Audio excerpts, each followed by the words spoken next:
সন্ধ্যার সময় বসে পড়েছি এখন। এটা দেখতেই পাচ্ছেন সামনে কিন্তু একদম গরম গরম বা এখানে ভাজা চলছে আর কি। চিকেন বারবিকিউ রয়েছে, এখানে চিংড়ির বারবিকিউ রয়েছে, আর তাছাড়া রয়েছে পনিরের বারবিকিউ। আর দেখতেই পাচ্ছেন দাদা কিন্তু খুব সুন্দর করে বানাচ্ছেন। তো আমি একটু দেখিয়ে দিই, এই যে সমস্ত বিভিন্ন ধরনের আইটেম রয়েছে দেখুন। এই ধরুন, এইটা হচ্ছে চিংড়ি, এটা হচ্ছে চিকেন, আর এটা হচ্ছে পনির। আচ্ছা দাদা একটু বলে দিই, আচ্ছা চিকেনটা কত? চিকেনটা 500 টাকা কেজি। তো আমি একটু বলে দিই, এই যে এখানে যে বারবিকিউ যে সমস্তগুলো পোড়ানো হচ্ছে, এগুলো কিন্তু প্যাকেজের বাইরে, এটা কিন্তু প্যাকেজের মধ্যে নয়।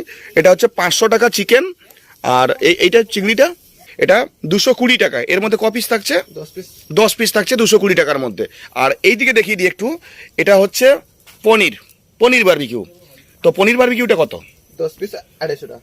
আচ্ছা 10 পিস দেখুন, এইটা কিন্তু 250 টাকা। তো দেখুন এটা খাওয়ার কিন্তু